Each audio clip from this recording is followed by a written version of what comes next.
Lucila Tossounian is our speaker today. She's a graduate from the School of Philosophy and Literature of the University of Buenos Aires, and she graduated with honors.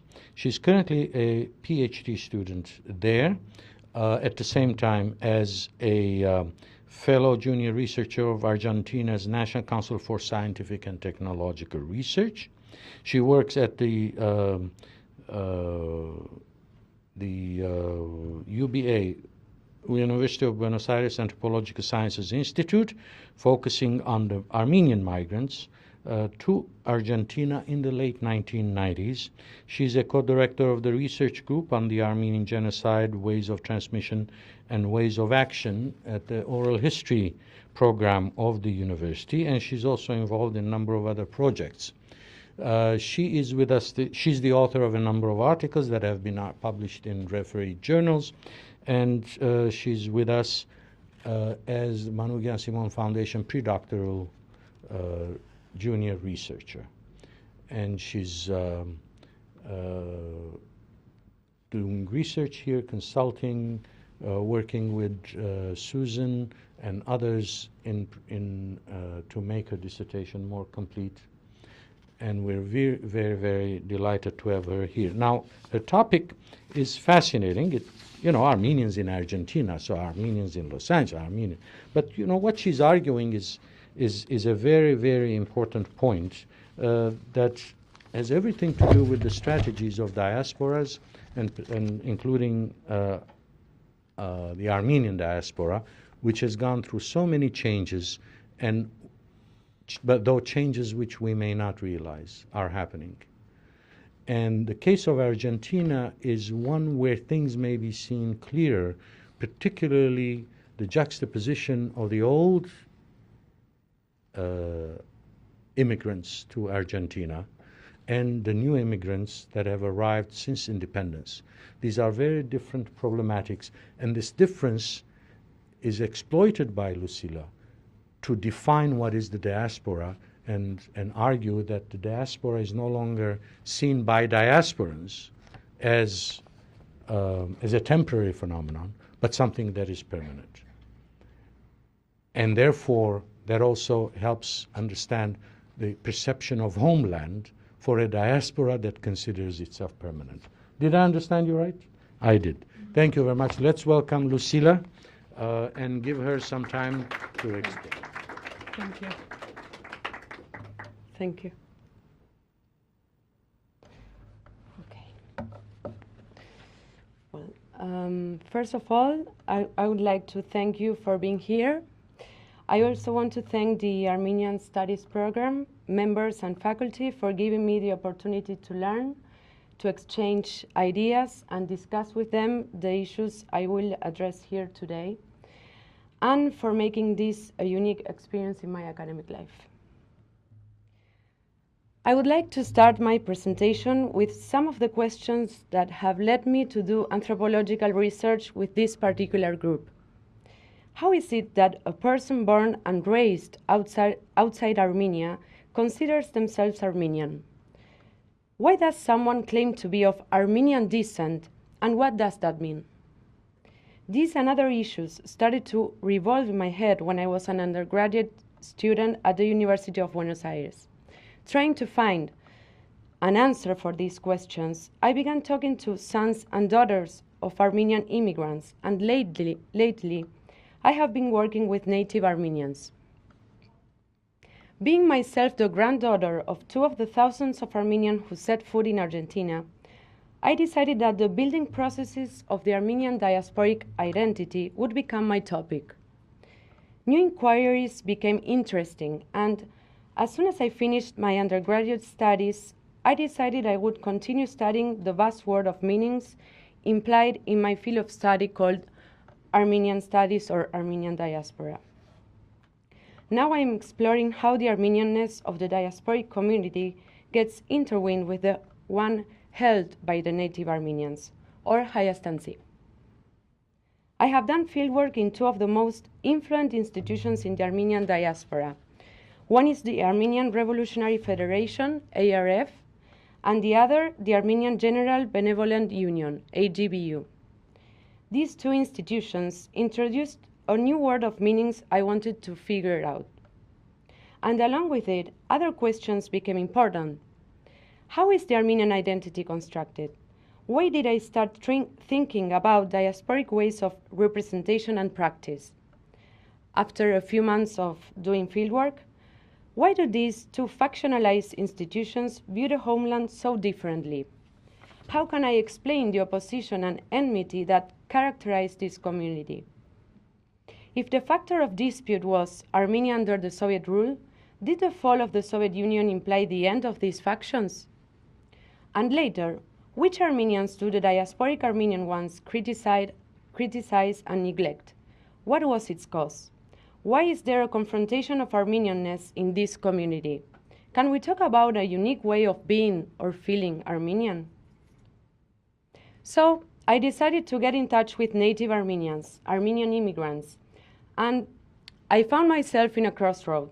It was not at all easy to find someone to talk to because they are not usually members of diasporic institutions, and they do not live in a particular neighborhood.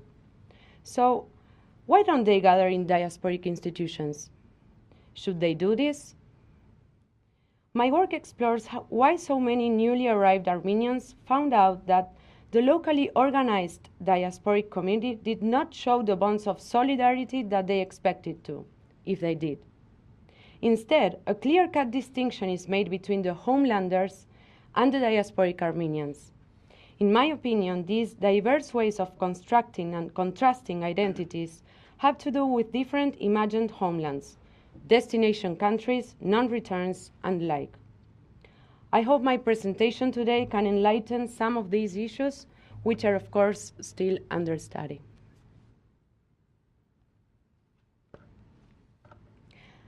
Armenian migration to Argentina started at the beginning of the 20th century, and they were mainly the survivors of the Armenian genocide in Ottoman lands. With time, they started gathering following common places of origin or political and religious affinity, to mention a few. These ways of grouping led to the creation of several ethnic institutions.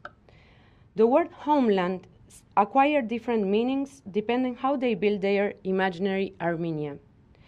When Armenia became part of the Soviet Union, this factor was locally absorbed, creating factions that marked the construction of the Armenian diasporic identity. To stand for or against the Soviet Union implied opposing imaginary homelands and different ways of what was considered to be Armenia. The resulting factionalism implied contrasting ways of viewing and interacting with the homeland, but this factionalism had to be transformed when Armenia became independent of the Soviet rule in 1991. Then other issues started to worry the community leaders. Native Armenians began to leave the country and thousands of them arrived in Argentina. How the diasporic Armenians reacted to this new presence is one of the things I would like to discuss here. I use the term native in reference to Armenians who were born or lived in Armenia to differentiate them from the diasporic ones. It is not a social category used in the community. Instead, Hayastansi is the social category used to define the people who live in Armenia or the ones that have recently migrated. I use diasporic Armenians to denote specific actors within the community, leaders, militants or activists, and members who are involved with the institutions and Armenia. So I'm talking about different practices and representation of Armenianness.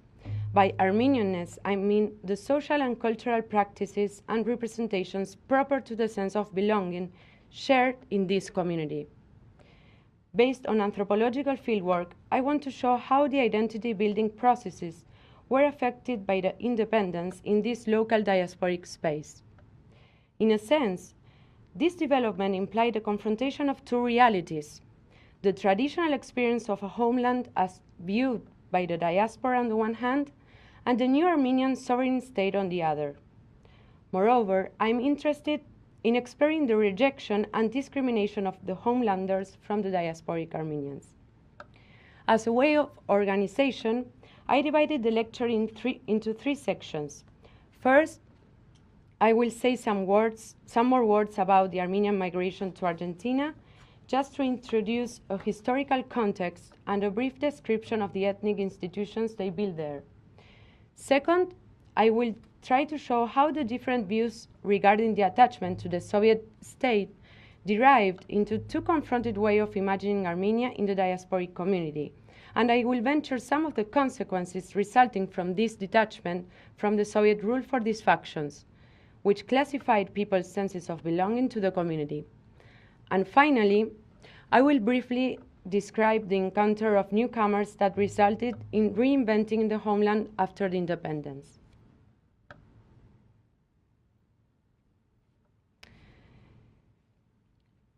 We can identify 4 stages in the Armenian migration to Argentina. In the first one, the pioneer wave, from 1890 until 1915, the flow was low, but the figures aren't accurate, and it was related to the Adanas mass killings. The second one, the massive wave, from 1915 until 1930, related to the genocide and World War I. According to the Migratory General Office, 1923 was the year with the highest registered number of Armenians entering Argentina, reaching 2,000 approximately. A third stage, the late wave, the migratory flows came from Greece in the 40s, from Bulgaria, Romania, and Hungary in the mid-50s, and from Turkey in the 55. Even though it's too early to give exact numbers, besides the community doesn't have these numbers anyway, we can state that there was a fourth stage, a new wave, integrated by the ones who came from Armenia by mid-1990s. The dimensions of this last migratory flow aren't yet established, but I believe it merits looking into. The interviewees don't recognize a stage in this last migration wave. Instead, they believe this was another type, of another nature of migration, not forced like the previous ones, but voluntary. These are the 4 most important recognizable ways of Armenian arrivals in Argentina. Nowadays, the figures are controversial, depending on how you count the descendants. I mean, whether you count Armenians taking into account their last names, or only the people who participate or are part of the ethnic institutions. The figures go from 80 to 120,000. The number of native Armenians or newcomers ranges from 5 to 10,000, but it's believed that 1/3 of them returned or migrated to other places, so there isn't any exact figure for them. There is a saying in Argentina that Mexicans descend from the Aztecs, Peruvian from the Incas, and Argentines from the ships. Of course, this is an exaggerated expression that invisibilizes the Native American and Afro-American influences in the formation of the country, but at the same time shows the way Argentine people represent their country and the way that the foreign migration has in the construction of the national identity. So I would like to say some words about Argentina as a host country of massive migration, because it helps to understand how the Armenians settled in, what opportunities and what type of society they found when they arrived. Latin America, and especially Argentina, had a massive migration period from the second half of the 19th and early 20th centuries. This mass migration period had an enormous impact on societies, and also in Argentina, as Samuel Bailey and Eduardo José Míguez point out in their book, Mass Migration to Latin America. According to Míguez, in the cases of Uruguay, southern Brazil, and Argentina, the number of new arrivals was so large in relation to a relatively small population base that the percentage of foreigners over the total population was even higher than in the United States. The flow was dominated by Italians, Spaniards, and French instead of from Great Britain, like here. Now, what type of country was Argentina back then? What opportunities did it offer for Armenians as a host country? First, we have to bear in mind that a lot of the Armenians that got to Argentina chose it in second place, after the United States established the quota system in 1921 and 1924. Argentina was not an attractive choice for them, but it slowly became appealing when the United States was no longer available as a port of entry. They went to South America searching for any country that would receive them. The ways of immigrants were in part promoted and projected by the state because any man who wants to inhabit the Argentinian soil was welcomed, as the Constitution states. The desired immigrants were the North Europeans, but the ones that actually came were Spanish and Italian. Those coming from Eastern Europe, the Middle East, and Asia were considered exotic minorities, with inassimilable cultural differences. For example, the Armenians weren't allowed to stay at the immigrant hotel because of their Asiatic origin. The general discussions of that time were centered on the assimilation of the immigrants, and the melting pot project, Crisol de Razas, called in Spanish, ruled this period, trying to create a national identity that could absorb all the collectivities. The new American countries presented enormous possibilities for the immigrants: scarce population, accelerated economic expansion, and abundant land, as Fernando Devoto argues in his work, History of the Immigration in Argentina. So Argentina represented a promising land for migrating foreigners. The countryside and the cities were growing at great speed and workforce was needed. Even if there were from time to time economic crises, we can say that this period was favorable for the arrival of mass migration waves and their insertion into the Argentine society. I would also like to add that in this context, in 1920, President Irigoyen acknowledged Armenia as an independent state. The Armenians contacted the local political authorities when they arrived and spread the Armenian issue. The political gesture of recognizing the Armenian Republic was important for the newly arrived and for the ones that would be arriving later, because they saw in Argentina a country that sheltered them. Of course, then the chain migration and the social networks of fellows and family also started to play a key role in choosing Argentina as a country to migrate to.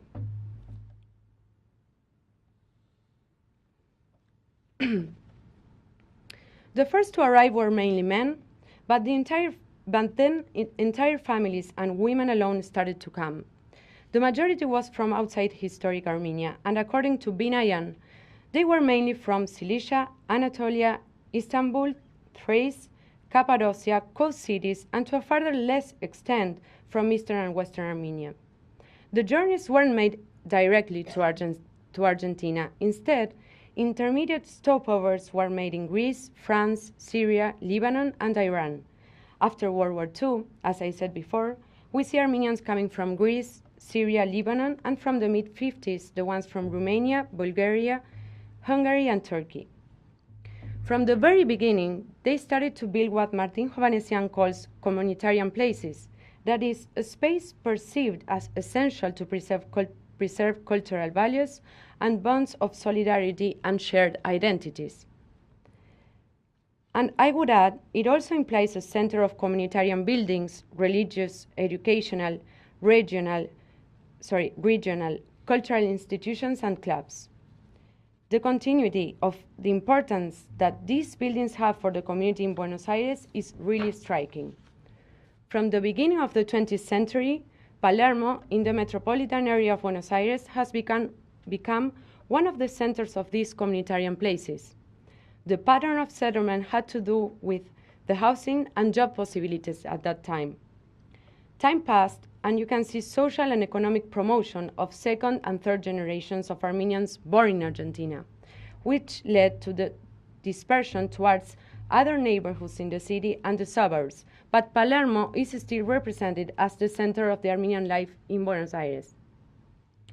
As to their insertion in the workforce, and mainly because they lacked any resources due to the circumstances of the forced migration, in the 30s and 40s, the majority was concentrated in the retail trade of food, footwear, notion store, or the trades that they knew and which allowed them to work freelance, such as jewelers, shoemakers, tailors, weavers.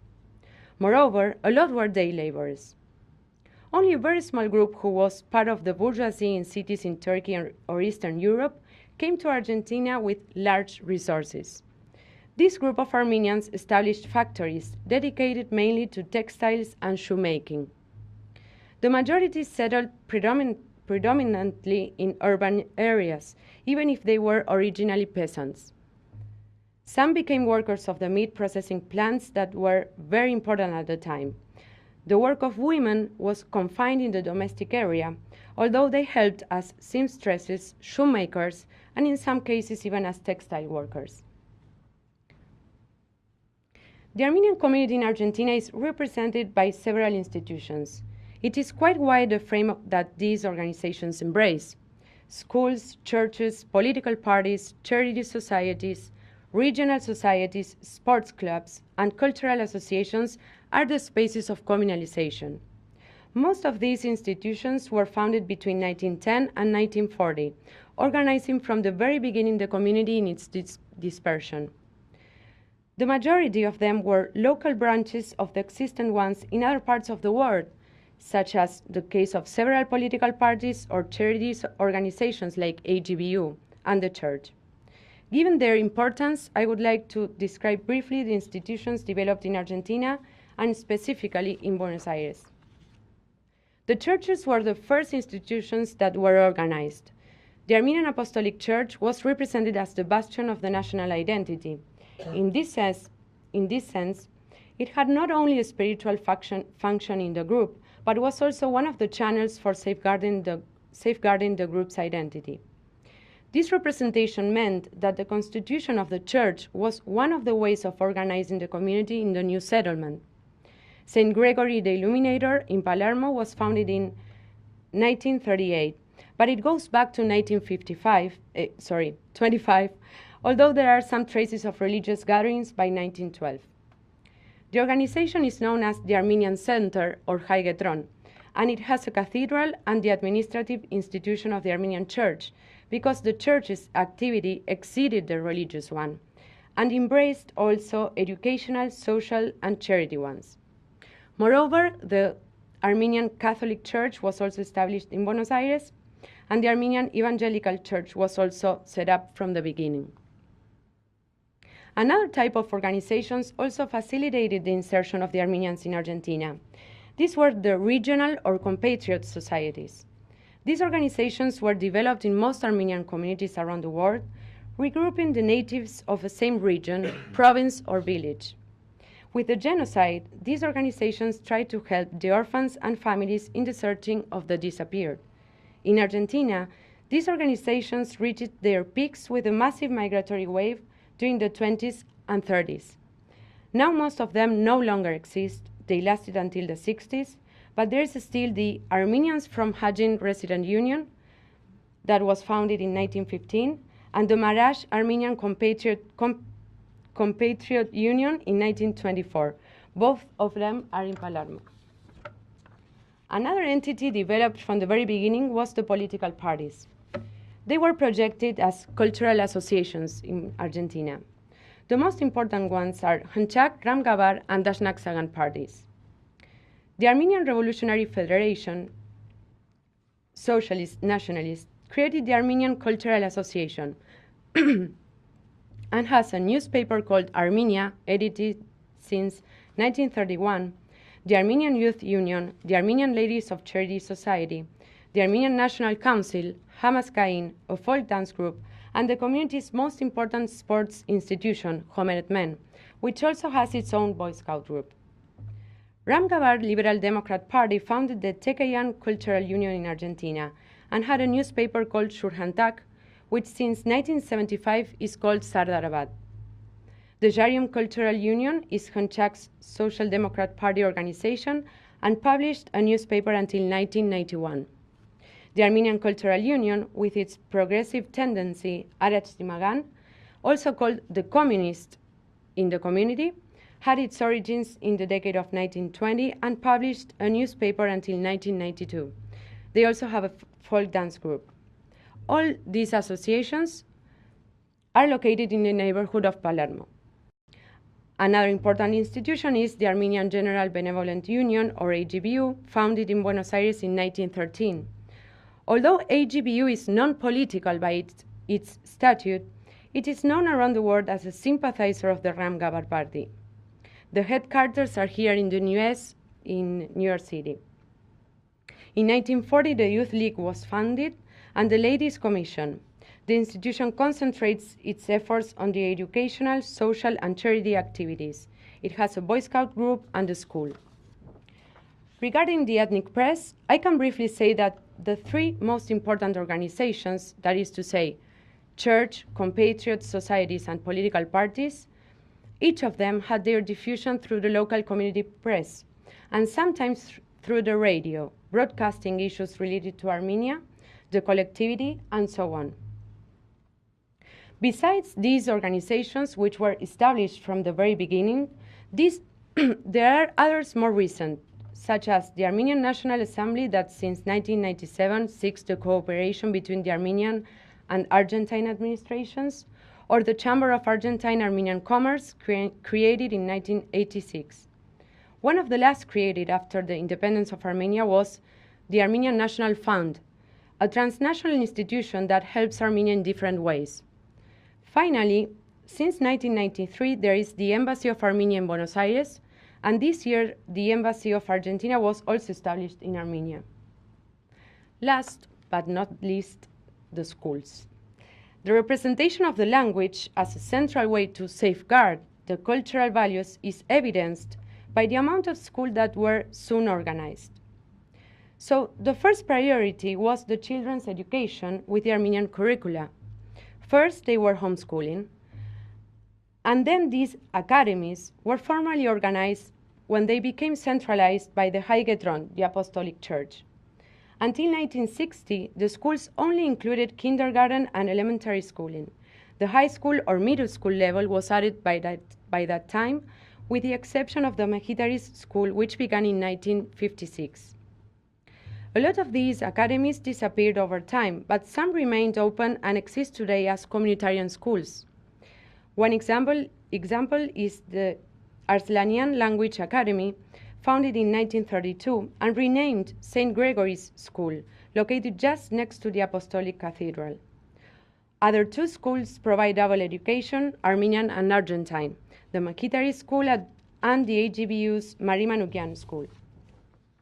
Outside the metropolitan area, in a more suburban area, there is the Vicente Lopez Armenian School, where I went, next to Surkeborg Church. In Valentin Alsina, there is the Jeremian School, which belongs to the ARF and was founded in 1930. To sum up, the institutions of the Armenian community in Argentina show, like in the rest of the diaspora, as Tossounian states, activities such as funding of schools and publishing, health programs in Armenia like vaccination campaigns, funding to artists from Armenia and from Argentina, helping the motherland, for example, building roads, and so on. Besides these institutionalized activities, we can add others that involve people who visit the motherland or relatives, fellows, who live in other Armenian communities. So the circulation of material and human resources is one of the distinctive characteristics of the Armenian diaspora. Let's see now which the other ones are. The community I studied is conceived as part of the Armenian diaspora. It keeps bonds with other Armenian communities around the world and with Armenia. If we take the total number of Armenians living outside Armenia, you get from 7 to 8 million people, while around 3.2 million are in Armenia itself. The diasporic communities, according to its population, include Russia, the United States, Georgia, France, Ukraine, Lebanon, Iran, Syria, Argentina, Turkey, Canada, Australia. Other smaller communities are in Great Britain, Greece, Cyprus, Germany, Brazil, Venezuela. Of course, these communities are different because they have developed their specificity with the interaction with the host countries where they are settled. Again, the number issue is something that it can be discussed in terms of which is the criterion that is used to estimate this population. Which are the features that are that account or don't account for being Armenian. It seems that in this case, the ancestry is used as the key feature to classify people's belonging identity. Anyway, these numbers are shown only to get an idea of why the Armenians are represented as part of a diaspora. This word, diaspora, is also a social category used in many spaces of the studied community to denote its distinctiveness as a collectivity of foreign origin, as immigrant communities are usually labeled in Argentina. Diaspora also has other senses, meanings, when it is projected into other spaces, national, transnational. Its equivalent in Armenian, spurg, it's also used in the discourse of the interviewees, and you can also find it in the press, for example. The community's social and economic composition can be regarded as belonging to the lower middle class, middle and upper classes of the Argentine society. I did my fieldwork in two major institutions, and I can state that most of the leaders are men from the second generation. Women are not part of leadership, unless those who are part of the ladies' commissions, who are usually the leaders' wives. The militants activists are generally young people, usually men, and third generation of Armenians. What I call members participate in different activities as a family group. The youth participate in artistic activities, such as folk dance groups, in sports, and of course also at schools. As you can see, the subjects of my study are divided into members, activists, and leaders. Member means someone who visits a community institution for multiple reasons. These people differentiate themselves from the activists, who are more intensively committed to the institutions, and the leaders, who are the core actors in the construction of hegemonic ways of identity.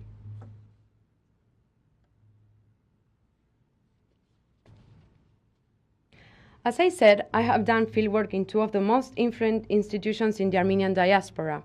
One is the Armenian Revolutionary Federation, and the other the Armenian General Benevolent Union, AGBU. Explaining the contradictions and tensions arising from the interaction of these institutions is one of the major efforts I made to write my undergraduate thesis. The tensions were not self-evident. On the contrary, the unity was one of the things emphasized by the institution leaders. After asking, listening, observing, and participating in different scenarios for quite a long time, doing anthropological fieldwork, this unity began to crack by the tensions and contradictions mainly around one factor, Armenia under the Soviet rule. When I asked about why the institutions were founded and what they did, the leaders, activists, and members answered univocally that they were there for the Hayabach Manum, to preserve Armenianness abroad. In general, that meant keeping the social representations and the practices identified as Armenian. However, as I realized, belonging to one institution or another marked the identity in absolute terms. We and they was a recurrent marker in the discourse of each faction regarding different activities, ceremonies, etc. The Soviet factor had factionalized the membership of the people in a sharp and distinctive way. Other diversities in the community, like positioning around regions of origin, religious, generational, gender, or class factors, were less important than this one. In 1921, when Armenia was placed under the Soviet rule, the country of origin became the hinge that would classify the institutional membership. The diasporic identity was built around this factor. In the case under study, Dashnaks, the ARF, represented the faction that was against the Soviet Armenia. AGBU instead has been identified as the pro-Soviet sector in the community, or at least it became the space where the people who were neutral gathered with the ones that stood for the motherland. Although the AGBU is defined by its member as non-political, it is identified as having accepted Soviet Armenia as the legitimate motherland for all Armenians. Let me exemplify the dispute with the words of two persons who narrated the story of the community. The respondent, one man said, "Before, the institutions had two orientations, one with the Soviet Union and the other against it." Another man says, "Pro-Soviets, Soviets, anti-Soviets. And the first one added, of course, that doesn't mean that they agreed with communism, but they said, well, Armenia is there, it's okay, I don't know, at least it survives. But there were others who said, no, it has to fight the independence. Those two orientations clearly affected the organization of the collectivity.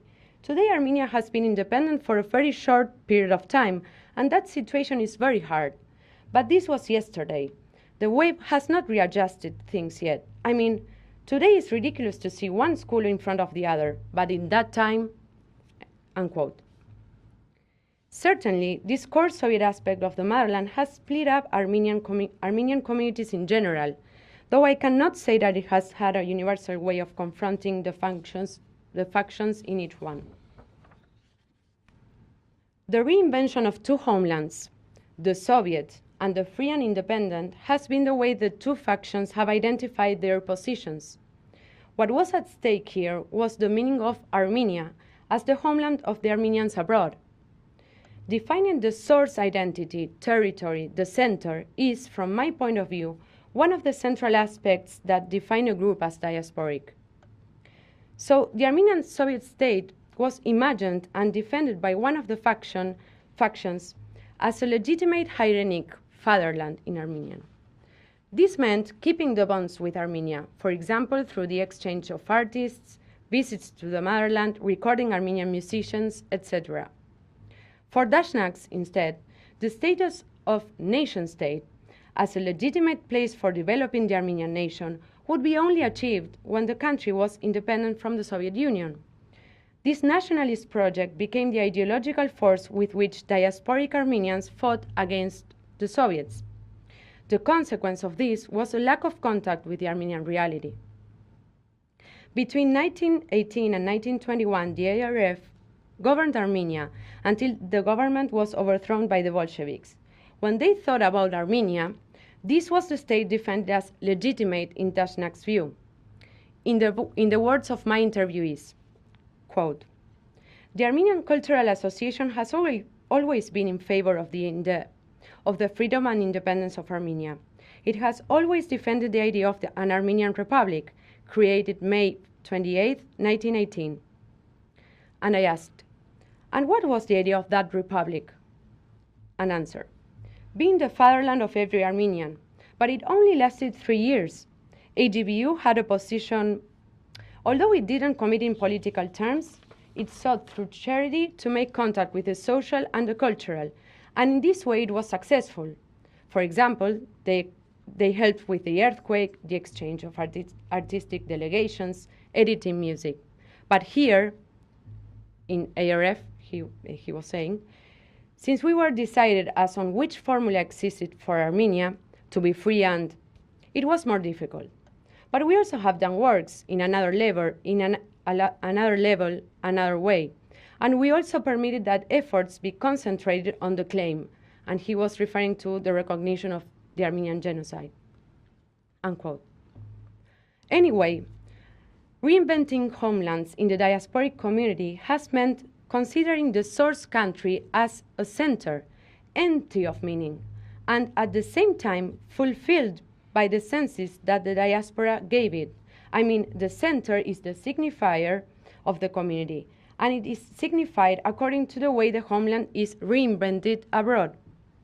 The Haya Bahmanum implied that everything done by the institutions responded to what they identified as Armenian: language courses, objects, architecture, images, representations, folk dances, religious practices, etc. All of them refer back to the center as the source of the identity. So I would like to point out again that on one side, there were those who built the homeland upon the claims of freedom and independence, opponents of the Soviet fatherland, and on the other side, those who viewed the homeland as more anchored in and safeguarded by the Soviet regime. In both cases, the homeland was naturalized and essentialized. Both AGBU and ARF found that the communitarian space served for safeguarding the nation fragmented in multiple diasporic localizations. For some of them, this was because the nation was threatened. For others, instead, the ancestral home was equivalent of genuine traditions and national heritage that nourished the diaspora. It is also important to point out that the homeland that was constructed in the diaspora, it wasn't the actual source territory of the ones that arrived in Argentina. I mean, the territories where they came from was under the Ottoman and then Turks' rule. So it becomes even more clearer how Armenia is a reinvention in the diasporic space, an idealized version of it. The 1990s changed the situation of Armenia and Armenians around the world. The earthquake of 1988 in Armenia, the conflict of Karabakh with Azerbaijan, and the fall of the Soviet Union, among others, were developments that imprinted the path that the Armenian transnation was taking. As many of the people interviewed pointed out, the independence was received with joy in the community. Some of them also remarked that they have been proud of it. Nevertheless, it did not become a unifier of the representations of the homeland at all. In as much as it was celebrated, the independence of also disappointed diasporic Armenians.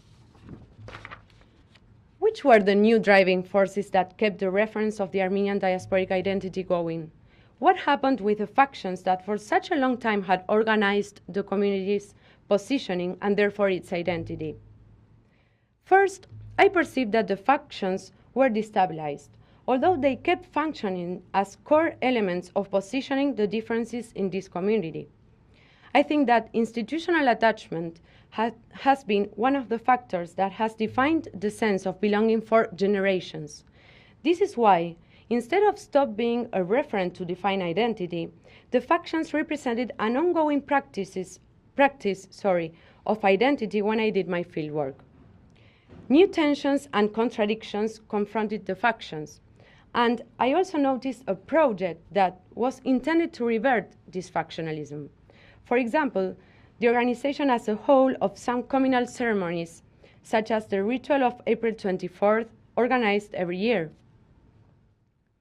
From my perspective, since in the Armenian diasporic identity distinctiveness, the representation of the homeland plays a key role, I propose a game of mirrors as an analytical tool to understand how this identity is displayed. With this game of mirrors, I want to illustrate the illusion of a replica.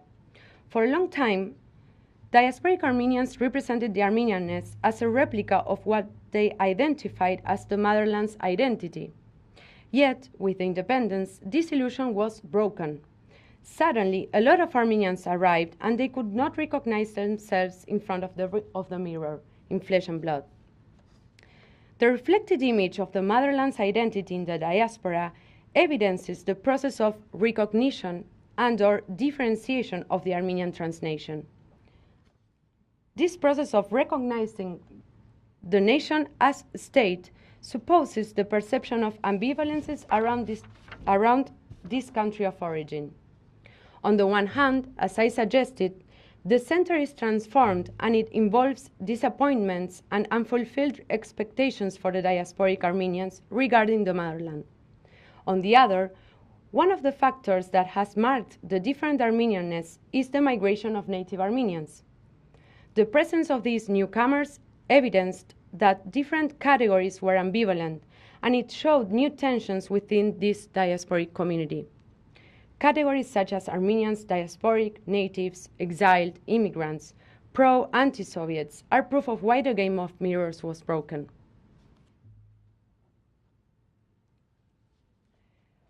First of all, the logic of this last Armenian migration is quite different from the one of the beginning of the past century.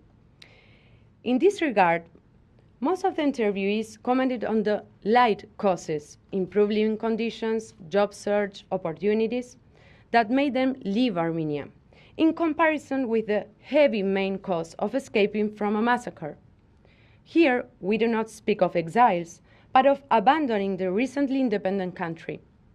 This is one of the most important factors linking the differences between the native and diasporic Armenians. The newly arrived are viewed as conforming a separate community. Some of the interviewees think they are also discriminated. If they are excluded or auto-excluded, it is one of the things I still cannot figure out. I can venture that a strong rejection resulted in their auto-exclusion. The research with the native Armenians shows so far that they simply do not share the same practices and representation of Armenianness, even though community leaders try to emphasize the shared national identity, Armenian identity. But I do not want to jump to any conclusions yet. What is most appealing is that native Armenians supposedly represent the most authentic Armenianness because of their uninterrupted bond with the territory, with the motherland, as opposed to the diaspora who had this bond interrupted abruptly. Well then, this authenticity is undermined when those that are part of the we see themselves different among them, which marks a greater gap between the nation center and the diaspora. Let's have a look at this dialogue. Quote, "Today in Argentina, there are over 10,000 Hayastansi, people that now are coming from Armenia. How can we integrate Armenians to Armenians? Because at the same time, there are two collectivities, which are the Armenians who are coming from Armenia, that in a sort of way are separated, and we have separated them." I asked, why? And she said, because they may be, obviously they came from a very different reality. I mean, it is 70 years of cocooning in their own private world because they didn't have news from abroad, not even an ideological question. It is 70 years of an entirely different regime. Neither good nor bad, different. And suddenly they are leaping 13,000 kilometers where they find themselves with Armenians living in ways they hadn't even heard of, and that were not those of Armenia. So at the same time that happened to us. We weren't adjusted enough to say, okay, wait, people are coming from the place we are claiming. You know, it's like, hey, people of whom we speak in Armenian history are coming, or I don't know what. What? We don't like it? I mean, actually, the real problem is we don't like what we see in the mirror, unquote. I think the biggest image is the native Armenians were Soviet citizens. Who is to blame for the differences which are felt irreconcilable? The communism, the Sovietism they have been exposed to, and that has forged their identity different from that of other Armenians over the world. It seems that the Soviet system perverted the essence of being Armenian, which they no longer authenticate, and that is why they are rejected, discriminated. This is the representation mainly of the anti-Soviet institution, the ARF. The new immigrants seem to represent the illegitimate nation the diasporic community fought for. This representation only reinforces the idealized notion of Armenianness sustained by the diaspora. Although I have just begun the interviews with the newcomers, I can venture to say that they feel they are extremely misunderstood, since they identify a stereotype of native Armenians that lingers in the community that received them. Most of them are professionals who have completely different jobs from the ones they used to do. They went to Argentina looking for better opportunities for them and their children, and found a country that pleased them. Armenia is their source country, and they miss it. Some of them send their children to Armenian schools, and others preferred Argentine public schools. But when you ask about how their life in Armenia was, they cannot but feel nostalgic. They had longed for a lifestyle full of job opportunities before everything fell apart, good public education, and of course, friends, family, and all those left behind. Some of them returned in short visits, others migrated to North America, and others decided to stay. The homeland is the place they departed from, and where, if the conditions were better, they would return or not. An idealized and essentialized homeland for some, a concrete and actual place for others, Armenia becomes the referent of different representations among immigrants. A different imaginary homeland differentiates Armenians. To sum up, I have shown in this work some of the processes that the Armenian diaspora has experienced in the last century in Argentina. these processes are linked with the homeland in different ways. I analyze how the national attachment to the Soviet state has confronted two ways of imagining Armenia in the diasporic community. Secondly, I ventured some of the consequences of the independence of that Soviet rule for these factions, which classified people's senses of belonging to the community. Finally, I briefly described the encounter of newcomers that resulted in reinventing the homeland after the independence. This work has shown that identity-building processes, as the ones analyzed here, are ongoing processes, full of tensions, contradictions, and reorientations. They cannot be viewed as an essentialized way of establishing which migrant population deserves to be classified as diasporic and which cannot. Precisely, the kind of concept applied here contradicts the theories that view the diaspora as an entity with defined and fixed ethno-national boundaries. Besides, and ironically, the Armenian diaspora has been perceived as one of the ideal types of diasporas which would share with the Greeks and Jews some archetypical characteristics. Some of those core aspects can still be observed in the Armenian case, such as the forced dispersion. However, rather than listing the factors that make a population diasporic, we should observe and get to know the people we study so as to get acquainted with what they see as theirs and why.